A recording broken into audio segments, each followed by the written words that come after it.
Okay, good evening. I'm so sorry. I think something went wrong with the previous video, so I'm going to start all over again.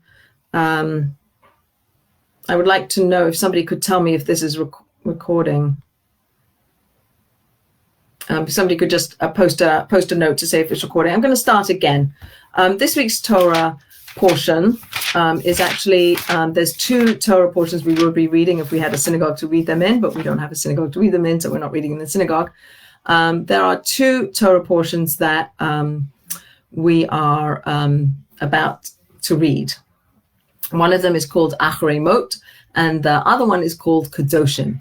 And I'm going to try to link the two of them together a little bit. So if you remember, before last week's doubleheader, we had a Torah portion which ended with the inauguration of the tabernacle. In the desert, there was a tabernacle which was inaugurated, and all the ways in which God told the Jewish people to build the tabernacle, they had done exactly precisely the way God told them to do. They did everything perfectly. And on the inauguration day, on the 8th day,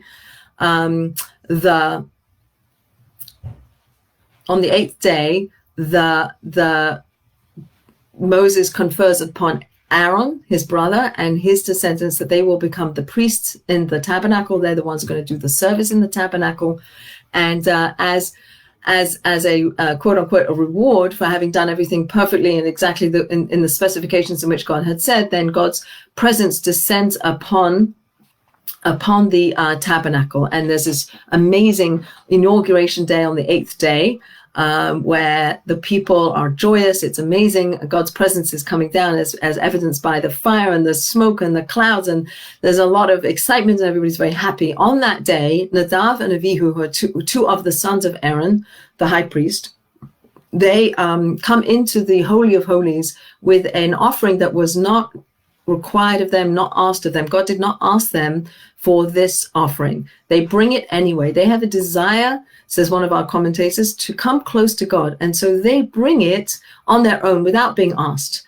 And in that desire, in that quest for holiness, in that desire to become close to God, they lose themselves in that experience. Their souls leave their bodies. They get consumed by a fire that comes down and consumes their souls. They go up into the higher realms and they die on that day.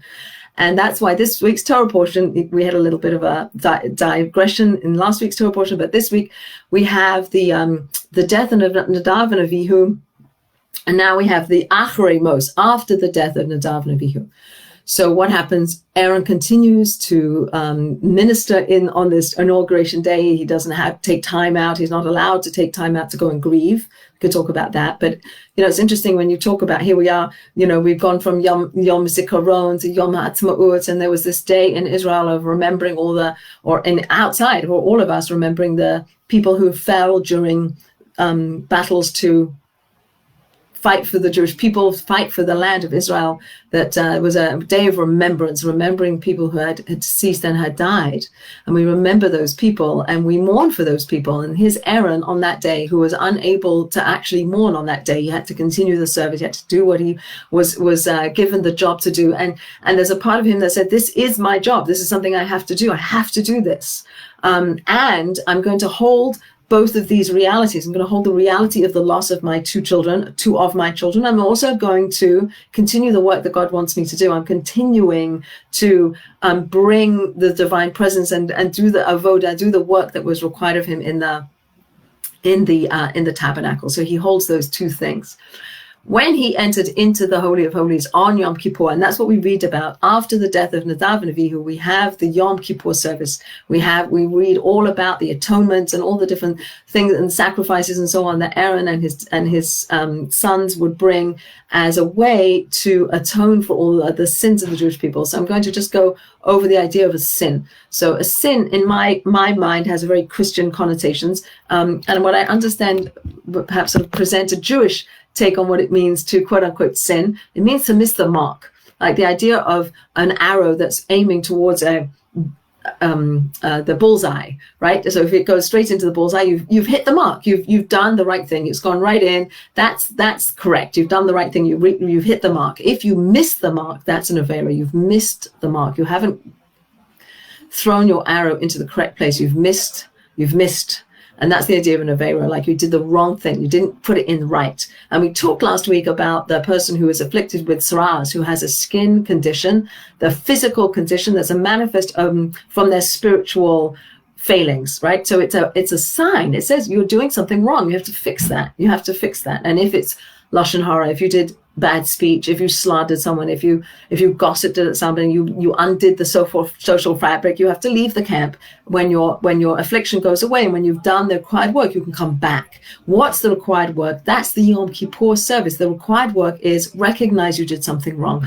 We all mess up. We're all doing good and bad and right and wrong, and we're all, chaotic mixture of different things, and yet we're trying to take control of ourselves. We have a mind, and we have a heart, and we have emotions, and we have a body, and we have a soul, and we have a lot of different things that make up who we are. We're a whole world. Each one of us is a whole world unto ourselves, with a lot of conflicting different kind of things going on that we kind of have to take control. It says in the Ethics of the Fathers, who is strong, who is a gibor, who is a strong person.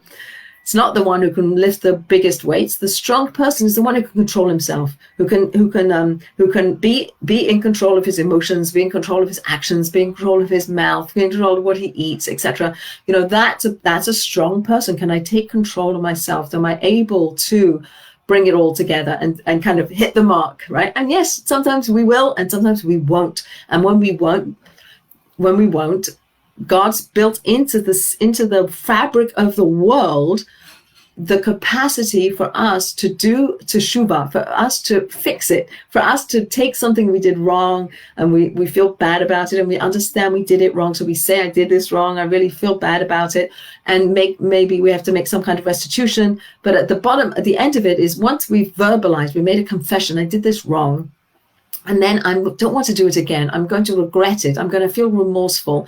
Again, do whatever I need to do. And then if I'm ever placed in a similar situation and I'm faced with the same decision, then that's when it's like when it really becomes apparent whether you've done the correct work, because then you don't do it again. If you do it again, you haven't really fixed the problem. So how do you fix the problem? How do you fix the problem? You really have to do an inner accounting. You have to also minimize yourself. You have to realize, I'm not perfect. I can't do everything right.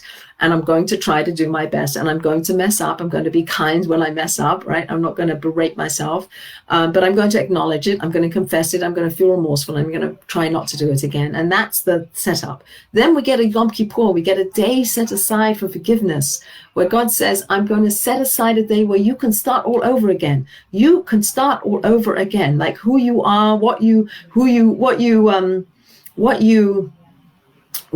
were is different than who you are now, and have that capacity to wipe ourselves clean, to take the slate, so to speak, and wipe it clean and say, today is the beginning of the rest of my life. I'm going to start again. And all that stuff that came before me, gone. It's gone. It's wiped clean. I can start again. What an amazing concept.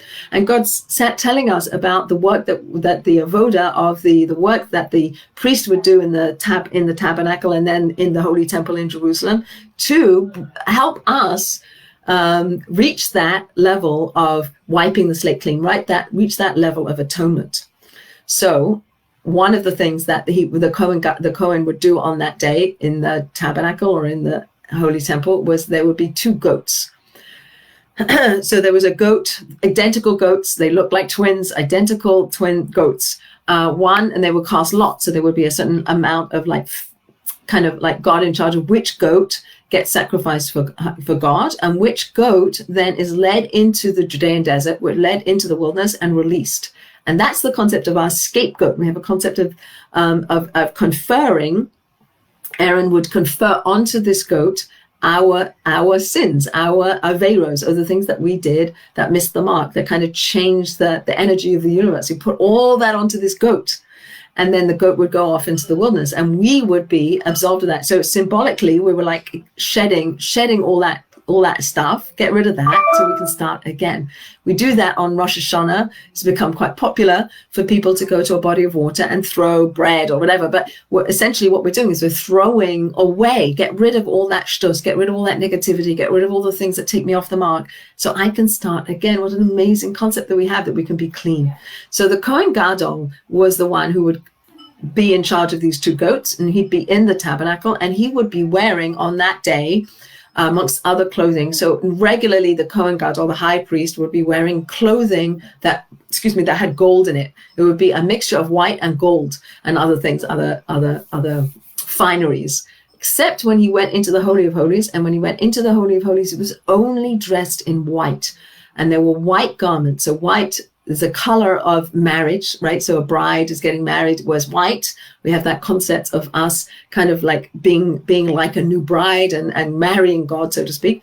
But we also have a concept that as a level of purity, a level of newness and cleanliness, so to speak, and purity, right? So that those white garments. So I just want to take a sidebar comment and mention that one of the things that we do with our dead nowadays, in our day and age, when people die, we wash the bodies of deceased and we dress them in white clothing, and the same clothing that is similar to the clothing of the high priest in the temple. It's four garments of white linen that they wear. There's no pockets and there's no buttons, and it's all very back to nature, so to speak. But it's also very pure, and it also takes us back to the Kohen Gadol. It takes us back to this holy day of Yom Kippur in a holy place in the Holy of Holies in the tabernacle on, and the holiest person, that the Kohen Gadol, the high priest who's doing the work for all the people. So this idea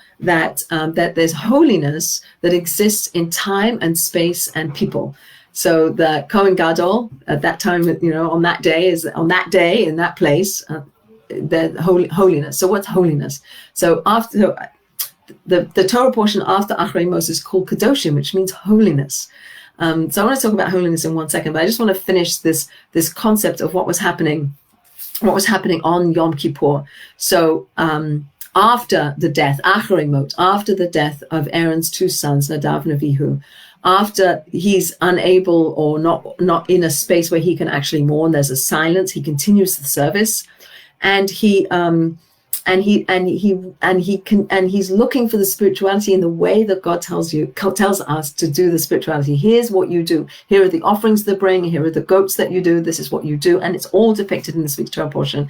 How it is that we confer, that how we become clean and new and were forgiven on that day of Yom Kippur. So I heard a really interesting class about how to take a sin, how to take an Aveira and make it holy. What does it mean to make an Aveira holy? So I think this is a really interesting concept, because you think, well, a sin is something that takes you off the mark, and holiness is something that elevates you. So holiness is something that connects you to the source of all life. God is the source of all life. God is everything. I've spoken before about this analogy of God being like the womb of the world, so to speak, and we exist within the womb of God, right? So we exist within God. So we can't exist without God. God can exist without us. We don't have an idea of the mother God, because we're in it too much. We can't kind of access it because we're in it. But that idea that that in order to be holy, we have to connect ourselves to the source of all life, to the source of everything, to the infinite, to the eternal, to God. And how do we do that? How do we connect ourselves? And so it's interesting to have this concept that sins can become holy. It doesn't make any sense, especially or in concert with this idea of we want to wash away the sin so that we can start all over again. So we can be clean, we can be white, we can begin a new day, right? So today after Yom Kippur, I'm clean, right? Today is the beginning of the rest of my life, and the rest is washed away. So how do we take a sin and make it holy? So that is an amazing idea. Again, one that I heard spoken about today, so I'm just going to give it over, is the idea that who we are and what we are is often in relationship to the things that we do, right? The lessons we learn, the mistakes we make. So make it like we are all going to make mistakes. So if I think that I'm going to be perfect all the time and never going to learn anything, like I'm just going to do everything right, then we're not living properly, right? So to recognize that I'm going to mess up, but the challenge is to face your mess ups and say, okay, I messed up. And I don't want to do that again. And I feel embarrassed about that. I feel bad about that. I don't want that to be me. I want to be different than that. And I want to keep learning how to change and how to be in control of myself, and how to really be in control of myself, so that I can combine my intellect with my heart, with my emotions, with my soul, with my body, everything, get it all lined up. And if it's not lined up, how do I get it back lined up? And part of getting back lined up is to understand where I messed up. And then the messing up becomes the tool by which I learn how to be better, how I elevate myself, how I take myself from a place where I did something wrong, and I acknowledge that, I'm remorseful for that, and I won't do it again. But it really becomes a part of me, so that the sin itself becomes the tool to bring me higher. Without the sin, I can't do teshuvah. I can only do teshuvah. I can only repent. I can only be better if I did something wrong in the first place. And obviously, it's not like, okay, go around and do lots of bad things. But the idea is that when we do, we try our best, and we're fallible and we're human. But when we do mess up, that we can take that and we can transform it into a good thing, right? Because I learned not to do that, and I'm now a different person. The person who did that is different than I am today. And that's an amazing concept. So on the one hand, I as an individual can work on myself, and we as a nation can work on ourselves. And that's another piece of this whole idea of what the Kohen was doing, what the priest was doing in the temple. He's saying, I'm atoning for all the sins of the Jewish people. On Yom Kippur, when we atone, when we talk about the things that we did wrong, we don't say, sometimes we do, but mostly we say, we did this. It's all in the plural. We're all part of a big whole. And just to kind of keep that idea current, that we're all part of a whole. And that's an important concept that we have, that we're part of a whole. All right, so our sins can become holy. They're a vehicle to be better. We need the sin to do teshuvah, to know what to regret and know to. But how do I know what to regret? Because I have to learn. I have to look into the Torah. I have to find out, like, how do I elevate myself? How do I become holy? What does it mean to become holy? So we go from the Parshat Achrei, which teaches us after the death of Aaron's two sons, we learn about the service of Yom Kippur. We learn about these two scapegoats. One scapegoat, one that went off, and one that was sacrificed, and the one that went off took all the sins of the Jewish people with them, just like we do with Tashlich, where we sort of symbolically shed our sins into the waters, and they get swept away, and now we're symbolically clean. We can start again, and learning and reflecting and understanding, like, how to work on ourselves. Okay, so the Parsha after Kedoshim, which talks about, the Parsha after Achrei, which talks about the service, the Yom Kippur service, is the Torah portion that then, and at the end of that, at the end of that Torah portion, we also learn about the sexual unions that were not allowed, that were prohibited, like with your aunt or with your uncle, and there's a long list of different partners that you're not allowed to have sexually. And then we move into this Parsha called Kedoshim. And so I want to read the beginning of Parsha's Kedoshim. And it's an amazing concept to think that to be kadosh, what does it mean to be kadosh? We say this all the time. We use this phrase a lot. So Hashem spoke to Moses saying, speak to the entire assembly of the children of Israel and say to them, you shall be holy, for holy am I, Hashem your God. You shall be holy because I'm holy. God's saying, all of you, all people can be holy. You can all be holy. What does that mean? It means connecting to the source of holiness. God is holy. God is beyond. We say on there's a prayer we say standing up 3 times a day. It's called the Amida, the Shemona Esrei, the standing prayer, whatever. It's a silent prayer we say to ourselves. And when we repeat it, which we're not doing now because we're not praying in a quorum. There's this lovely thing where there's sort of a response, Kedusha, it's called Kedusha, where the leader of the service says something and we repeat it. So it's Kadosh, Kadosh, Kadosh, like there's 3 holiness. God is holy, God is beyond, God is, his name is holy, and the angels are holy. Like, it's all this holiness that circulates around. And how do we attach ourselves to that holiness? How do we become holy? We don't want to be like Nadav and Avihu, who decided for themselves how to be holy. They wanted to get up there. They didn't want to actually, they wanted such a high spiritual experience that they weren't able to live in the physical world. Their souls left them because they took themselves up and out, so to speak. They transcended the physical world. We're enjoined, as human beings to bring the spirituality into the world, so we can elevate the physical world, not leave the physical world behind. We want the physical world to be the conduit for godliness in the world. One of the first things God did when he created the world, there's a concept called Simpson where he on some level sort of retracted himself to make space, so to speak, created space so that God could exist, so that the creation could exist, created the whole world in godliness, by pulling away and creating like a bubble of space, so to speak, so that the creation could exist. So maybe that's one of the first things we need to do in order to be holy. If we want to be holy, one of the ways to be holy, one of the ways to have dveikus, to sort of glue ourselves to God, is to be like God, right? When we're little, we want to be like our mothers, or we want to be like our fathers, or we want to be like other people that we look up to, or that we're in relationship with, because we want to be like them, because they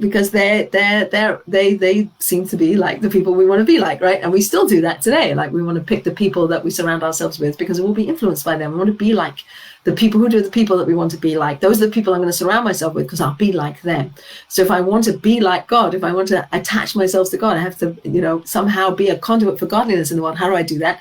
And the first thing that God did is he retracted himself to allow space for us to exist. So too, I wonder whether that's one of the paramount things that we need to do, is to somehow like pull ourselves back to allow space for other people. Like, to be godlike is to make space for others, right? If I'm too full of myself, if I'm too egotistical, I'm too in control, I don't know, like, I know maybe stuff I'm working on, but, pull yourself back and make space for other. That's exactly what God did when he created the world. Pulled back, made space for the other. So can we pull back and make space for the other? And then makes a much more real relationship with somebody else, is if we pull ourselves back, right? So that's one thing. And another thing God does is he gives, right? It's considered that, and I just want to sidebar comment, when we say that God is a he, so God is also a she, right? It's a male energy, female energy. It's not like God is a male, or God is a man on a cloud, the big beard, zapping, whatever, lightning bolts down at us. But the idea that there are two different energies that exist in the world, one we call masculine and one we call feminine. And the masculine energy is considered one that is a giving energy, and the female energy is a receiving energy, right? So there's a giver and a receiver, right? And that exists in the world. And each one of us is an admixture of all of those things. The first man, Adam, was all male energy, masculine energy, and Eve was all feminine energy. And after they came together and started creating humanity and human beings, now we are all a mixture of masculine energy and feminine energy. So we're all a mixture of givers and takers, receivers, right? So different combinations are different. Okay, so so we understand that in order to create the world, God withdrew, but God also gave. He is all the time giving. That's why we say he, because that's the masculine energy of giving. So God is a giver, giving all the time, giving. So we're supposed to be givers. How do you become a giver? What does it mean to be a giver? So it doesn't mean the ashmata. It doesn't mean that you just give till you're nothing. There's nothing left of you. Amazing concepts of like, fill yourself up so that you become so you overflow with goodness and giving energy. Like, it overflows, doesn't deplete you. If I pour out of a cup what's in my cup, if I pour it out, then I have nothing left. If what I'm giving to you is the contents of my cup, and I tip out the cup and I pour everything out, there's nothing left of me. Whereas if what I give is an overflow of who I am, then I stay full, but I'm also continue to influence, like a candle, right? We don't blow out the candle in order to transfer flame to another place. We take the candle and we touch the wick of the thing we want to light, and they both come aflame. That's the idea. Isn't to deplete ourselves. The idea is to give in a healthy way, When we give as an overflow, and that's the idea of a bracha, a blessing, is that it's an overflow. It's God overflowing out into the world. It's not God giving and not having anything left. It's an overflow. Like God is everything, and it's all just overflow. So how do we emulate that? In order to be God-like, in order to be holy, I have to emulate God. What's God like? He's overflowing with blessing. It's like a mayan, like a spring, which just kind of keeps overflowing. It's water that's flowing out and flowing over. So I think that's another interesting thing to think about when we think about what it means to be holy. It means that we have to be givers, but we also have to be receivers, because there's also a feminine energy associated with God. There's a feminine energy. So I give, I also have to have a receiver, and the receiver is giving to the giver by receiving. Right? If I want to give my children something and they don't want it from me, how sad is that? And how rejected do I feel? And I want to give, but you're not receiving. You don't want what I have to give you, and it doesn't create a relationship. So in order to have a relationship, there has to be some entity to whom I give, some people that I give to, or some avenue, some conduit by which my giving finds a home. So in order to be able to give, there have to be receivers, which is an interesting concept, because when we go into the Torah portion called Kedoshim, where we learn how to be holy, God says, be holy because I'm holy. And then we get a whole list of the mitzvahs, the commandments that tell us how to be holy. And they include things like don't steal, give to the poor, don't pervert justice, don't be a false witness, don't slander. There's a lot of laws, some of which seem to be between us and other people, and some of which are between us and God. And it's all the same, because in order to be holy, we have to attach ourselves to God. So when we do God-like things in the world, or when we attach ourselves to God, then we're introducing holiness, and we're becoming holier. And that's the goal. God says, be holy because I'm holy, because I'm separate, because I'm beyond, because I'm transcendent. But don't go too transcendent, because your job as the Jewish people is to elevate the world, is to create holiness in the world. You have to bring holiness into the world by following the guidelines that I give you. I give you a book with a guidebook. The guidebook's the Torah, and here's how you do it. So this idea of giving and this idea of receiving. So there's a Talmudic saying that says, more than the calf wants to suckle, the cow wants to nurse. So the idea is that we want to give, that inherent in us, our godly soul wants to give, and sometimes we don't have people to give to, but we want to give. And I heard something really interesting today, is that maybe you find somebody to give to. And maybe it's the poor person in your town, or maybe it's somebody that is always receiving. But it doesn't build them up. Like, everybody wants to be a giver. I think deep down, the idea of our soul, of our neshama coming from God, from a godly place, is that we all have a need or desire or something to give. So if if this person is always being a receiver, then we can give to them by giving them opportunities to give back. Tell me a story about you. Give me a blessing. Could you make a phone call to somebody who might need a phone call? Like, find ways that everybody can continue to give. They say even if you give charity to the poor person also has to give charity, right? We all have to give at our level, on our means. And so we all have to give. And sometimes allowing a person to give is the greatest form of giving, because you're building them up. So I thought that was an interesting thing. So this idea of giving and taking and so on, and receiving in order to give, right? So maybe my mother used to feed me food I didn't like, but I ate it because I wanted to make her feel good. So I'm giving by taking. That idea that it's not just about I'm in control, and that we create a relationship with each other. Create a relationship. If I can receive, if I can say thank you, if I can appreciate what I get from somebody and say, no, I've got it, I'm all in control, then I'm not creating a relationship, and I want a relationship. So too with the divine, with God. If I'm grateful to God for what I have, then it's creating a relationship. I have a relationship there. If I'm angry at things, or I'm upset with something, then create that relationship. All right. So So the idea of holiness, to be godlike, to imitate God. So we look into the Torah. What does the Torah tell us about how God functions in the world? And we understand God created the world, and he withdrew. So we did that, and that God gave, and we have that. And also God separated. He separated between the waters. He separated between the light and the dark. Separation and the idea of contrast, right? Good and bad, right and wrong.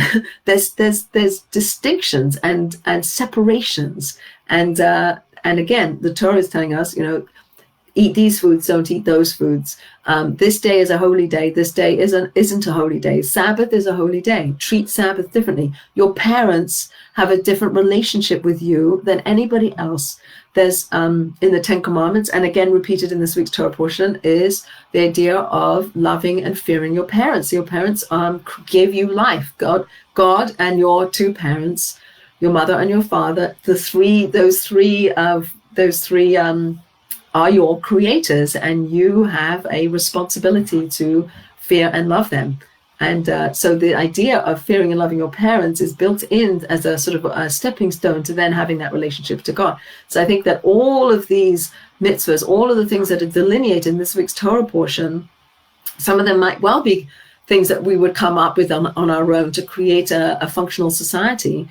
But if we add the dimension that I'm doing them because this is my way to connect to God, because I want to be godlike, because I want to be holy, because I want to have a different relationship to the transcendent world, the spiritual world, and not just the physical world, and not, quote unquote, just the people around me, but that all the people around us, we're all part of this spiritual oneness, and that our souls and other people's souls are all intertwined, and how important it is to keep that in mind. That we're all one entity. So we are we want to be godlike. So again, what else does God do? God does all these things, like he buries Moses, he visits the sick, he visits Abraham when he's just had his circumcision, he buried the dead, he feeds the hungry, gives manna to the Jewish people in the desert. So all of these things that God does that we learn through the Torah, feeding and visiting the sick and burying the dead, etc. Those things are things that we are enjoined to do, not just because they're good things, right? They are good things and they're important things, but there's another dimension, and the other dimension is I'm doing it because that connects me to God. It gives me a connection to something higher. And that kind of like gives another dimension to what it is that we're doing when we're giving charity, when we're feeding people, when we're clothing people. And it could just be the people in your home. You're feeding and clothing the people in your home, your family, your children, your parents, whatever. That's holy. That's godly. That is holy. We can take our everyday mundane activities. We're all holed up in our homes. And whatever kindness we do, even if we do kindness to I'm hold up on my own, and I take care of myself, and I wash my body, and I clothe my body, and I feed myself healthy foods, that's holy, right? So additionally, just because something's permissible doesn't mean that you can be a glutton, doesn't mean, right? So there's an aspect there. So we have this idea of separation, of separating things, right? So we have a different a relationship with the Sabbath than we do the weekdays. And this week's Torah portion also speaks about the Sabbath, and it puts the Sabbath juxtaposed with honoring your parents, right? So on the Sabbath, we remember that God created the world, right? That God created the world in 6 days. He created the world. 7th day he rested. That's the day. That's the Sabbath day. That's a holy day. It's a separate day. We set that day apart. That's a separate day that we acknowledge that we're going to just have a relation, like we're not going to run around and create and work and do. We're going to like create a special holy day for that day. And as you know, there's a lot of things that we don't do on that day. We don't work, we don't use electricity, we don't use money, right? But the things that we do is that we kind of we get into a zone of being, not doing, right? So we're being in relationship to the people around us, or it's a relationship to God. There's a being dimension of that time. And then juxtapose the Sabbath with our parents. So our parents also created us, and they're also people that we need to take care of, and we need to look after, and we have to have special relationship with those people. So that they're juxtaposed together. However, the Sabbath comes first. So if your parents tell you, not to not to observe the Sabbath, then the Sabbath comes first. The other thing I want to talk about is spreading holiness, and I think that it's not just about doing good and not doing bad, and it's not just about controlling ourselves and being refined, and it's about separating ourselves and not overindulging. Those are things that create this holiness. But I want to really hone in on one particular mitzvah that's written out in this week's Torah portion, and I'm going to read the whole paragraph because part of the beginning leads up to the end. So, you shall not be a gossip monger among your people. You shall not stand aside while your fellow's blood is shed. I am God. Right. So that's a commandment to say. Obviously we talked about this last week, not to slander, not to gossip, not stand aside while your fellow's blood is shed. Like, again, like when people are bullying, this would be an example where you don't stand there and watch. Like, you don't let things happen that are wrong, right? You don't stand by and let things happen. Like, that's also complicit. Don't do that. You shall not hate your brother in your heart. You shall not hate your brother in your heart. Don't hate in your heart, right? So it's like deep. Like, if you have an issue, bring it up, talk about it. You shall reprove your fellow and do not bear a sin because of him. So that's interesting because it has don't hate your brother, which is an emotion. Right? How do we do that? By talking about things that bother you. So this reproving idea, right? It's not very popular in this day and age, and not everybody can take a reproof, and not everybody wants to give reproof. But I think it could even point in our day and age to say, well, when you have an issue with somebody, and when you're annoyed at someone, don't let that hate harbor in your heart. Like, get it out, talk about it. And you shall not take revenge, and you shall not bear a grudge against the members of your people. You shall love your fellow as yourself. I am Hashem. So this statement, you shall love your fellow as yourself. I am God. I am God. You shall love your fellow as yourself. And that's a very common saying. We hear that over and over again. And I want to juxtapose that with something that Hillel, the famous Hillel, says. He says, what is hateful for you, don't do to somebody else, which is more of a negative way of expressing this idea of loving the other. Right. So the negative one is the Hillel one, where he says, what is hateful to you, don't do to somebody else. A negative thing. So it's interesting if you think, like, I need to not do things. I need to not do this, not steal, not gossip monger, not hate, there's a lot of nots, but in that knot, I create space for the love, right? And what does it mean to love? How can I mandate an emotion of love? So the common answer to that is that love is actually a form of giving. That love comes from giving. The word for the word for love is to give in Hebrew. Ahava is to give. I give to you. The more I give to you, the more I love you. Certainly those of us who are blessed to be parents, that we give and we give and we give and we give to our children, and hopefully that leads to love, not resentment. That I love you and I give to you. The more I love you, the more I give to you. The more I give to you, the more I love you. Right? So I invest in you. I'm connected to you. I want you to thrive. Like, that's the kind of v'ahavta, the love that we should have for everybody, right? The idea that I might have me, and then I have my family, and I ripple out in the world. I ripple out to the Jewish people. I ripple out to all of humanity. Like, how much can I hold? But the concept is that I want best for myself. I don't want bad things to happen to me. And that's the kind of idea of what I should be feeling and wanting for you, for everybody. Like, I might not like you, but I love you. I'm connected to you. My soul is connected to you. I'm connected to you and my family. I might not like all the people in my family, but so the distinction between love and like, right? It's not about liking. It's not about approving. It's about loving, and loving is about giving. So when it says to love your fellow as yourself, like as you would give to yourself, as you would treat yourself, that's how you treat the other. As you want things for yourself, that's what you want for the other. So like, it's so interesting. So this word kamocha, so this phrase in Hebrew is v'ahavta l'recha kamocha. You shall love your fellow as yourself, right? Kamocha, as yourself.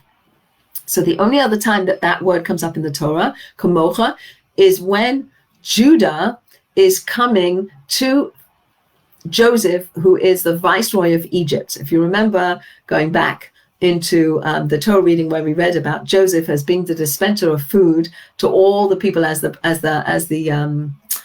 plague hits, and Joseph is the dispenser of food, then Judah and his brothers, they all come to get food from Joseph. And they say to Joseph, Judah says to Joseph, you are like Kamocha Pharaoh. You are like Pharaoh. Right? So it's interesting, like in his eyes, in the eyes of the brothers coming to this man who they thought was the viceroy, they didn't know it was their brother, but they describe him as Pharaoh-like. You are, to us, you are Pharaoh. So when we say we should love our fellow as yourself, it's like, because you're like me, right? Like, so this viceroy was like Pharaoh. You, my friend, whoever you are, my neighbor, are like me. We are the same. We have the same makeup. We are all created in the image of God. We all are a combination of body and soul. We all have, things we love and things we hate, and we're all kind of got the same basic raw materials. We are like each other. We are very similar. So that idea that it's easy to hate the person who's different from you, in the way Yamach Shemo, Hitler would, treat the Jews, and we just had Yom HaZikaron or Yom, when we talked about, anyway, whatever. But the idea that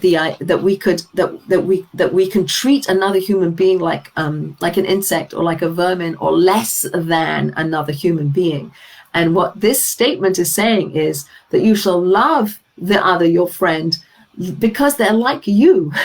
We're the same. We're all the same. So don't separate off and say you're different, you're less, you're lowly, you're nothing, you don't matter, right? That's not what God wants us to do. God wants us to love your fellow as yourself. Maybe I don't love myself, but I recognize that I have a godly aspect. I am created in the image of God, as are all of us. All people are created b'tselem Elokim, in the image of God. And if I can love you because you're like me, or I can love you because you have a divine soul, you have a connection to God also. I can love you because we're all one big soul. However it is that you think about it, the idea is that we're all in this together. We really are all in this together, and that what I want for myself, I should want for you. If I want to live a life of meaning, and I want to live a life of goodliness and a life of giving, then that's what I want for you too. Hopefully that's what you want for yourself, but use that as the starting point, that I embrace you as me, like you're in my inner circle. How far can I ripple out? That's another conversation, like how expansive can we be, where everybody is considered part of my circle. Some people it's easier to be more focused on an inner circle than an outer circle, but that to take it outside of yourself. You should take care of yourself, but you should also take care of other people. And again, this idea of overflow, that I want to fill myself up so I can overflow so I can give to you, and I can love you, so love is giving. Love is doing. Love is respecting and having compassion for you. I may not like you, but I can respect you, and I can listen to you. I can validate you. I can go easy on you, etc. So I think there's a beautiful teaching of V'ahavta l'recha kamocha. So the idea again is juxtaposed with you shall not take revenge and you shall not bear a grudge. So those two concepts, the classic example of the difference between those two concepts is that if I come to you and I ask if I could borrow your lawnmower and you say no, right? And then next day you come to me and say, can I borrow your food mixer? And I say, no, right? Because I'm saying no, because I want to take revenge on you. But I also, if I say, well, I'm not like you, or I say, yes, I'll give it to you, but I'm not like you, I'm better than you, then that's bearing a grudge, right? Because I'm holding it against you, right? I'm telling you you're not, you messed up, but I'm not like you. Like I'm separating, that's bearing a grudge. So those two different concepts. And it's interesting that it's juxtaposed with, and you shall love your fellow as yourself. So many times in this week's Torah portion, we have an emotion attached with an action, right? So don't do this, but do that. Don't feel this way, but do this, right? Love your neighbor. Love your neighbor means don't bear a grudge. don't resent, don't take revenge.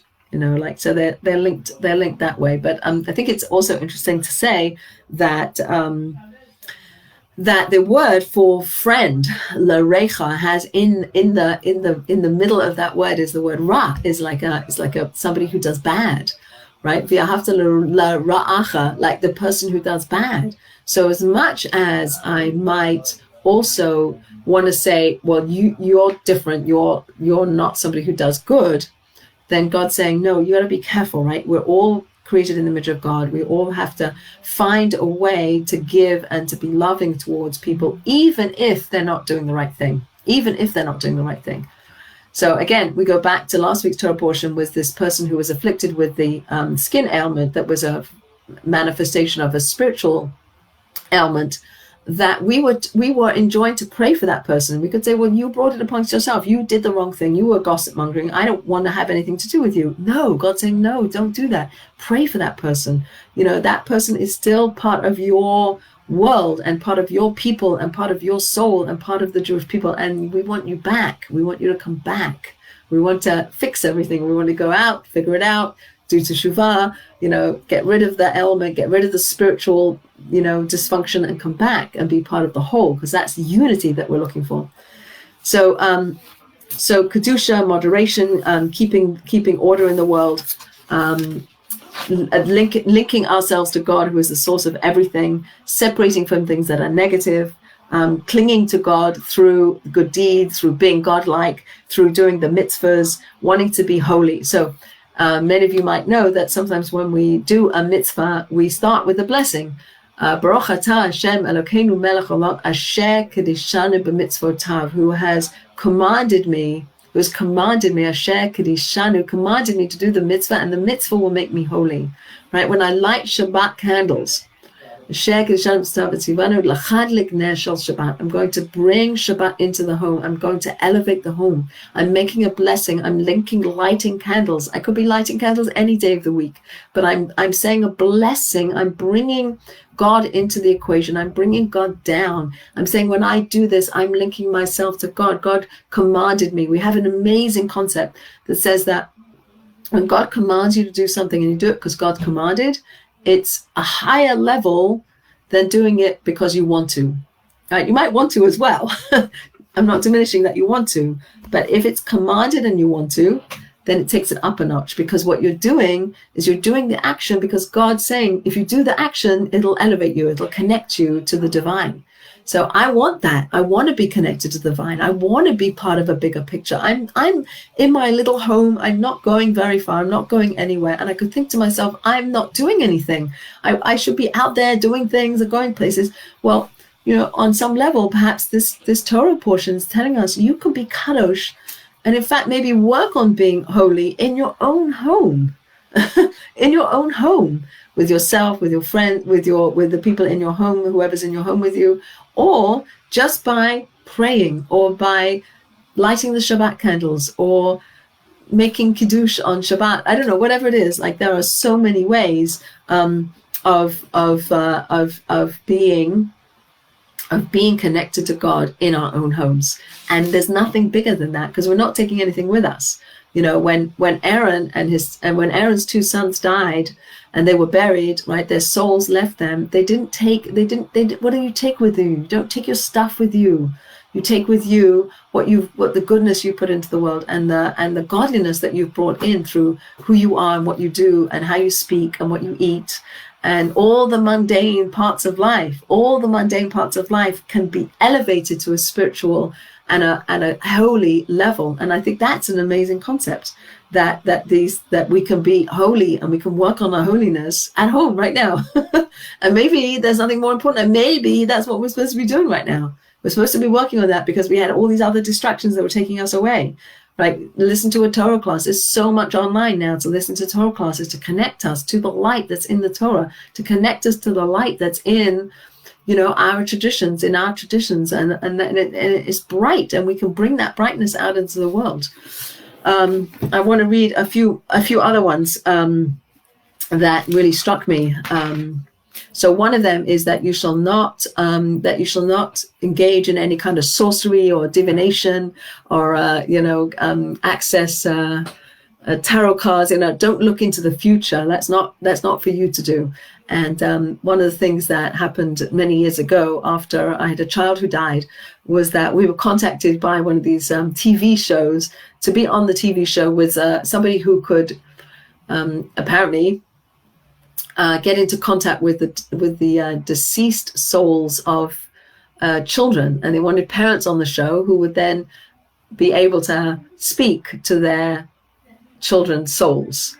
And so I was very attracted to that idea. I wanted to talk to our child, and so I was all, yeah, that sounds great. And my husband said, no, we have to talk to the rabbi. So we talked to the rabbi. And at that time, it was now 30 years ago, I really thought, well, he was going to say, that's shtus. You can't do that. Like, don't do that. Don't do that because it's not doable. And the answer was, don't do it because it is possible, but we don't do it. And I wasn't prepared for that answer. I just figured it's like there's no power to that. And he's saying, yes, there is power to that, but don't do it because the Torah is telling us don't do that. That's not where we go. We don't do that. We're about life. We're about living our lives fully now, right? And not kind of like going into the other worlds and trying to connect. There might be reasons why we do, but in general, we're about now and working on ourselves now and doing the best we can now. Okay, so just to synopsize, let's see if I missed anything out, but I wanted to link together the two Torah portions that we're going to be reading or that come up for this week's Torah portion. So one is Achrei Mot, which is after the death of Aaron's two sons. We learn about the Yom Kippur service. We learn about sexual unions that are not permitted. And then we move into the Parshat called Kedoshim, which is about being holy and how connecting to godliness, to God, creates holiness. And how do we do that? We do it by withdrawing. Like the first act that God did is Simson, is to pull back and allow space for us to exist. So too, we pull back and allow space for God to exist. And giving, the idea of giving and the idea of receiving, and sometimes receiving is giving, and that's a whole lot to talk about there. So giving and receiving. We talked about being God-like, acting in the ways that God acted. Emulating God is a way to achieve holiness by visiting the sick and feeding the hungry and burying the dead and going to weddings and like celebrating and all done b'simcha, all done with a sense that we're connecting ourselves to the source of all life, and how powerful of a goal is that. Like, it is the most powerful goal. I remember as a little child trying to figure out why I was here. Like, what's the point of my life? Like, why are we here? And the answer that resonated with me was that we are agents in this physical world to bring godliness into the world. Like, that's who we are. And as the Jewish people, we've been given the Torah, and together we can do this, right? Together we can do this. We can take all of this compendium of guides of how to live our lives, and we can say, and we can bring it down. We can bring the holiness down, and we can bring the physicality up, right? The Dav and Avihu just went up. They didn't bring it back down. They just left. They kind of moved into the next realm. But we are still here, and please God, we should be here for many, many years, continuing to work on ourselves, continuing to fight against all the things that pull us away. Who is strong? He who can control himself, right? So we're trying very hard to control ourselves. We're trying very hard to know what the right thing is, so that when we shoot our arrow, it goes into the bullseye. It doesn't go off the mark. If it goes off the mark, I have forgiveness built into the system. I'm not going to do it purposefully, but if it happens, I'm going to feel bad about it. I'm going to be remorseful and regretful. And I'm going to try to figure out how not to do that again. And then if it does come up with the same kind of a situation, that I don't choose to do that again, and then I've really changed myself, and I've been able to move beyond where I was before. Who I am today is different than who I was last week. What am I choosing to learn? How am I choosing to grow? Who am I choosing to surround myself with? What are the lessons that I'm picking up from the things that I'm watching on the computer, now that we're all, many of us are very fixated on our Zoom calls and our things, like who am I surrounding myself with? How am I keeping myself connected to? What am I connecting myself to? And this whole idea of holiness and how to be holy and how to connect to holiness And yeah. So I think there's a lot more to say, obviously. There are other things in this week's Torah portion, that not crossbreeding species, not the different forbidden relationships. I think anyway, not to eat blood. Blood's a big one that we don't eat. Not to spill blood, not to eat blood, not to be engaged in sorcery. Not to cut yourself when you're mourning the loss of somebody. You shall not put tattoos on yourself. That's actually written into the Torah. And a tattoo shall you not place upon yourselves. I am God. My Sabbath shall you observe. My sanctuary shall you revere. I am God. Do not turn to the sorcery. Do not seek to be contaminated through them. In the presence of an old person shall you rise, and shall honor the presence of a sage, and you shall revere your God. I am Hashem. How lovely is that? Do we live in a culture where we rise in the presence of an old person, of somebody with age, somebody with wisdom, somebody who's lived a long time, somebody who's tried to, been here for a while, they're considered people we should be respectful of. Like there are again distinctions between different people, older people we should rise for. Our parents are people we should take care of. You shall not commit a perversion in justice in measures of length, weight, or volume. You shall have correct scales, correct weights, correct dry measures, and correct liquid measures. I am Hashem, your God, who brought you forth from the land of Egypt. You shall observe my decrees and all my ordinances, and you shall perform them. I am God. And another place, and it says, and you shall live by them. You shall live by. These are the guidelines for how to live, not just live, stay alive, but to live, meaning that when we do these things, when we are doing them because we want connection to the holy and we want to be holy, that it will give us life, that our souls will go into higher places. Our souls will have not that we don't have life, but somehow there's something that we will have gained when we've lived this way, when we've searched for and our goal is holiness and connection to God, connection to each other, because we're all created in God's image. So that's all part of it. And so my blessing to all of us is that we continue to learn, and that we continue to learn from the right sources and the right people, and that we continue to absorb these truths and this divine wisdom, and that it becomes who we are, and that we elevate ourselves, and that we continue to keep moving. Like, we're not angels who stop, right? And we're still alive, so we're still moving, and we still have opportunities, and God still has faith in us that we can continue to grow and to work on ourselves, and to do good in the world, and to give and to receive, and all of these things, and to elevate the whole world. Every time we do something that connects us to God, then we're elevating the whole world. So through everything that we do, I hope we continue to elevate the world.